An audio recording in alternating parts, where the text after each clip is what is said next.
This is an NBC News special report. Here's Lester Holt.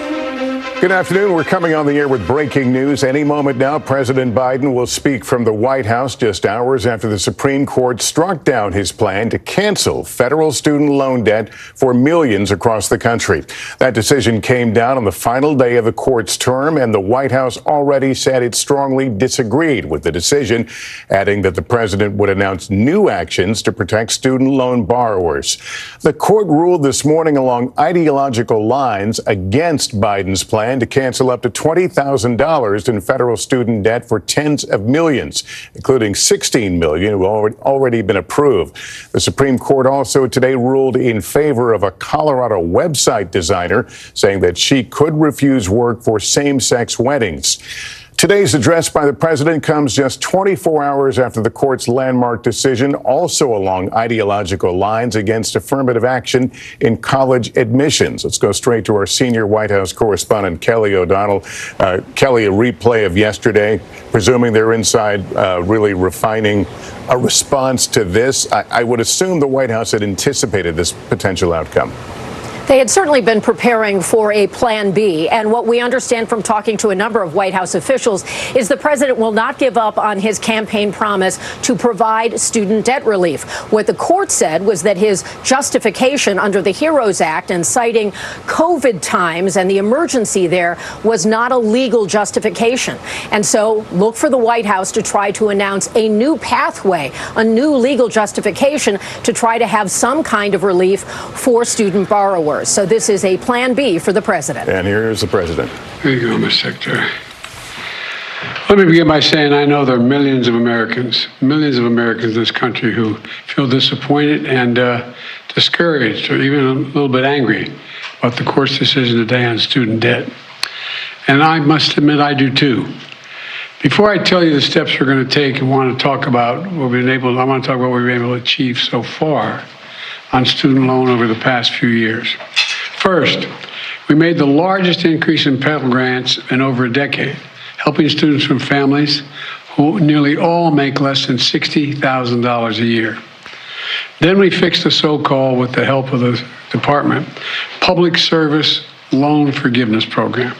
So the borrowers who got into public service, such as school teachers, police officers, social workers, service members, they actually got the debt relief they were entitled to under the law. Before I came to office, only 7,000 people have benefited from that program. Today, over 600,000 borrowers have received relief from that program. And it's still available. So many more people can be helped. And I encourage you to apply if you haven't already. You're still eligible. Go to studentaid.gov. It matters. Third, my administration improved the program from the Obama-Biden administration on income-driven repayment plan. That's what it was referred to as. Back then, we set a limit. Student borrowers would pay no more than 10% of their disposable income to pay back their debt in any one time. My administration is going to reduce that to 5%.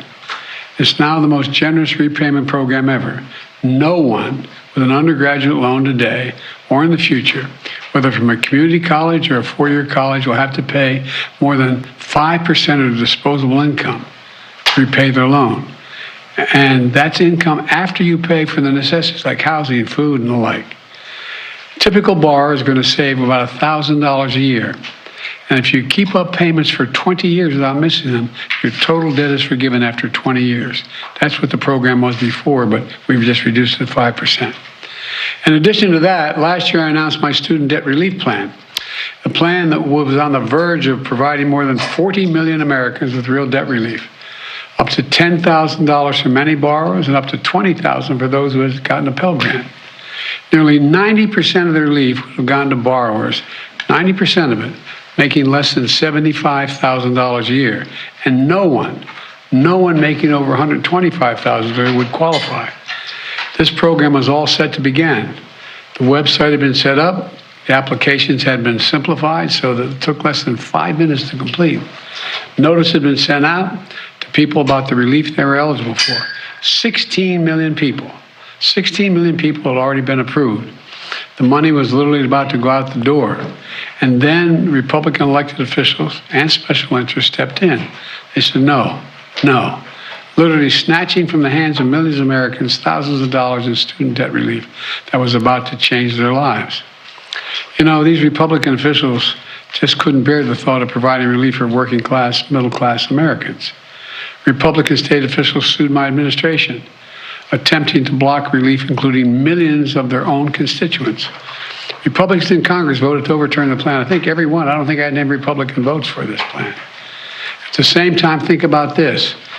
We all supported the Paycheck Protection Program. Remember PPP? You know, which was designed to help business owners who lost money because of the pandemic. It was a worthy program. But let's be clear. Some of the same elected Republicans, members of Congress who strongly opposed giving relief to students, got hundreds of thousands of dollars themselves in relief, members of Congress, because of the businesses they were able to keep open. Several members of Congress got over $1 million. All those loans were forgiven. You know how much that program cost? $760 billion. My program's too expensive. $360 billion more than I proposed in my student debt relief program. I was trying to provide students with $10,000 to $20,000 in relief. By comparison, the average amount forgiven in the PPP, the pandemic loan program, average amount forgiven was $70,000. Now a kid making $60,000, trying to pay back his bills, asking for $10,000 in relief? Come on. The hypocrisy is stunning.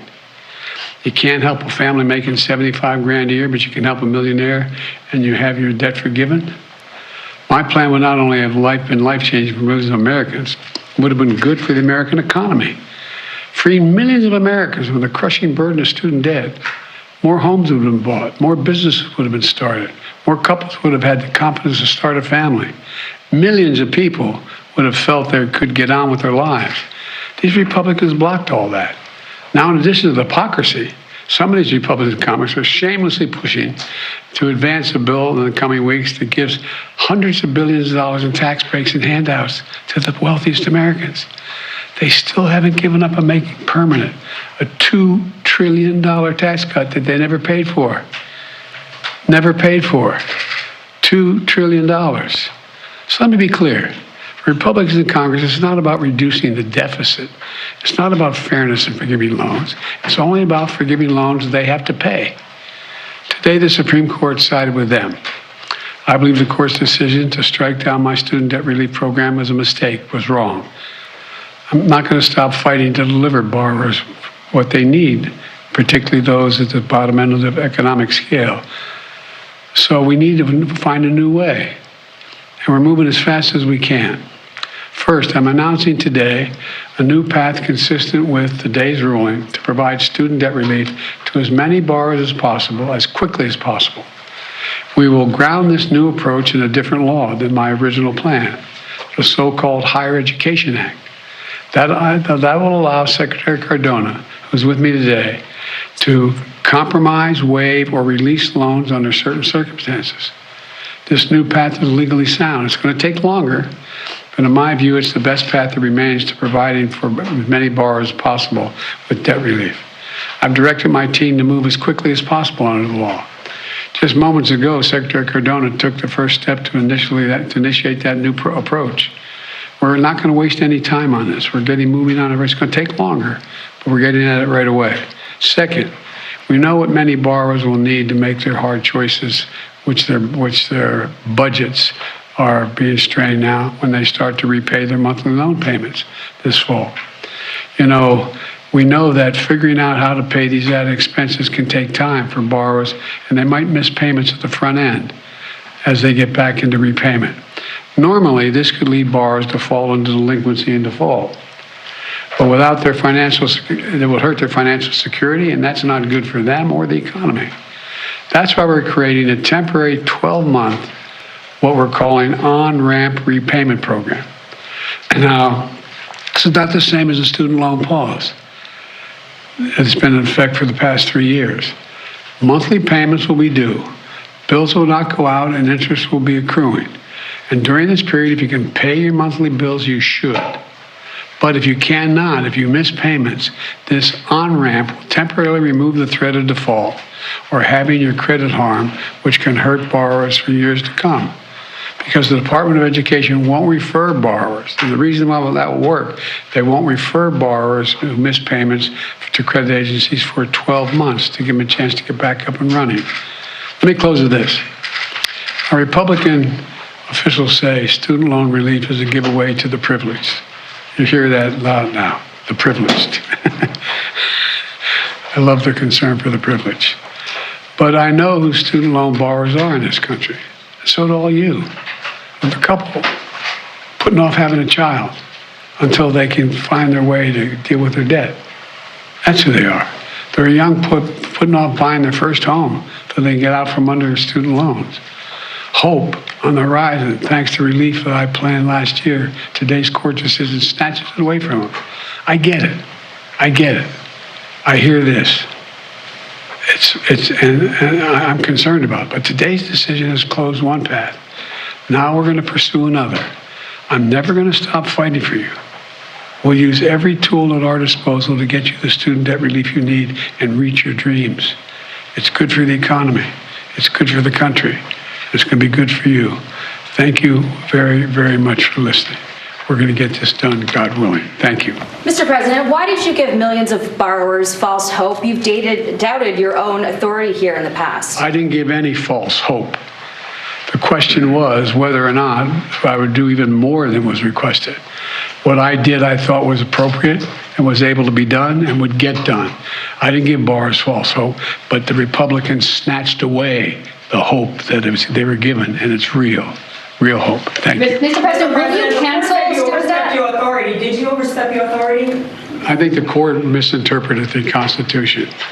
Mr. President, you admit failure in Afghanistan?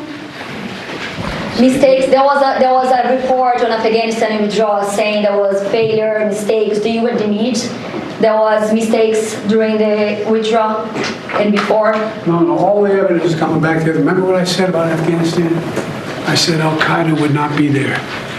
I said it wouldn't be there. I said we'd get help from the Taliban. What's happening now? What's going on? Read your press. I was right. Thanks.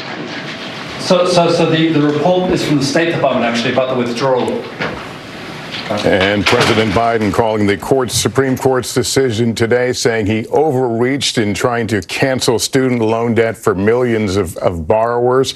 The president down, but getting back up again, vowing that he will come at it with a new path that he says will take longer, but that is legally sound, and offered a few details about how he planned to do that. Let's go straight to our senior White House correspondent, Kelly O'Donnell. Kelly, what else did you pick up on there?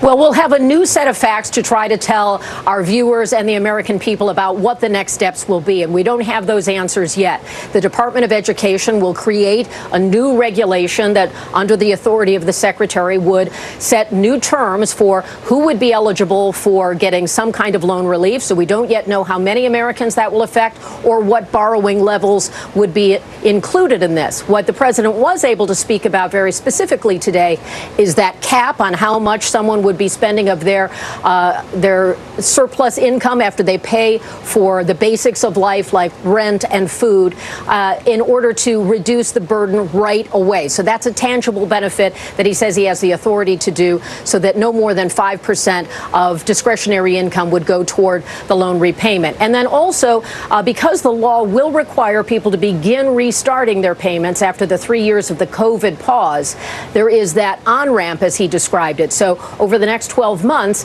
if borrowers are late, miss a payment, and so forth, they will not have some of the financial penalties that could come from that by being reported to a credit agency or having additional penalties, that kind of thing. So a bit of time to adjust to what will be a new normal of getting back to repaying those federal student loans. But the big takeaway of this is that He was thwarted at the Supreme Court under one kind of law, and the administration is trying to find a new pathway, a new justification to still provide some kind of student loan relief, which was a campaign promise, and one now that will take more time and may face additional legal challenges we don't yet know, but many more details to be developed in the days and maybe even months to come. All Lester? right, Kelly, stand by if you will for me. Let me bring in NBC News political director and moderator of Meet the Press, Chuck Todd. Chuck, this was, of course, based on a campaign promise the president made, so it's politically tricky for him, but given the broad number of people who could have been affected by this loan cancellation, you could argue it's politically tricky for all. Well, it is, and look, he had to get caught trying here, but let's remember, he tried to get this student loan forgiveness program as part of his larger, it was called Build Back Better. It ended up becoming called the Inflation Reduction Act, but it wasn't included in there.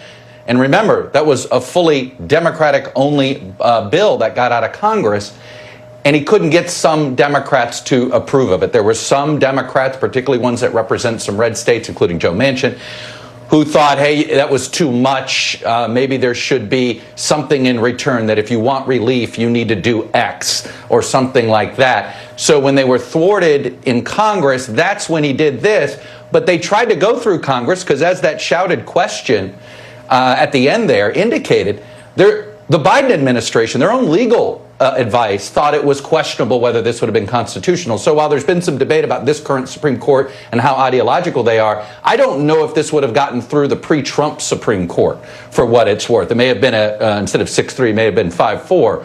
But there were some real questions here that even Biden's own legal advisors had. But this is about politics, and this is about a demographic group, young voters under 40, Lester, that the Democrats desperately need. Joe Biden desperately needs to win re-election. So I imagine they're going to continue to, quote, get caught trying all the way through November of 2024 to get some student relief here.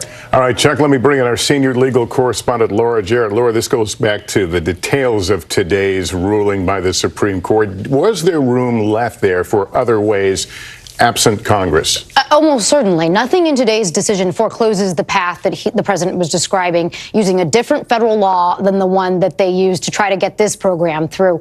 But it makes you wonder, well, then why not just go that path to begin with? And the answer, and you heard the president say it, is because it takes longer. And so he went through a different process, and the court today said essentially there are no shortcuts. You don't get to do it that way. You didn't have explicit congressional authorization for something this bold, something this big. You're talking about over $400 billion. You can't do that unless Congress explicitly says you can. So he's going to try to go down this different path. The question is whether he can get through it, which you have to actually give public notice and comment. That takes a while. We're talking about months, if not more, time. And it's not clear that he can get it done and get through the inevitable court challenges by 2024. Because the question still comes back to, does he have the authority in this particular case? Absolutely. And the same set of states that sued him, you had 6 red states and 2 borrowers that sued him this time. You can imagine they're going to be the same types of legal challenges. It might differ a little bit around the edges, but they're going to try again to stop this. And Kelly O'Donnell, let me bring you back in here. It was clear watching the president lay all this out that this is something they thought a lot about, as if they saw this moment, this decision coming. And back to, I guess, Laura's question, why didn't they do it in the first place? Well, the emergency powers under the HEROES Act related to the COVID crisis, that appeared to be a pathway that would move more quickly. And so they took that path first, and now they're going back to the Higher Education Act under the Department of Education. So it was in some sense a gamble, and there were so many powers under a national emergency we all lived through with COVID that the administration thought they were on solid legal ground given that national emergency. Now that that has passed, they have to find a different legal justification. Obviously, going through Congress would be the easiest way if the politics were different, but the president is trying to make good on that promise, believes in the policy, as he talked about how if people have more money in their pockets, it's good for the economy when they spend it. Of course, conservatives say it has shifted the burden if you were to have this kind of massive debt relief to those who did not attend college or also paid back their loans, and that is unfair. So this will be a political fight ongoing. All right, Kelly O'Donnell, thank you. That concludes this NBC News special report. We'll have much more ahead on our streaming network, NBC News Now. And tonight on NBC Nightly News, I'm Lester Holt. Thank you for watching. Good day.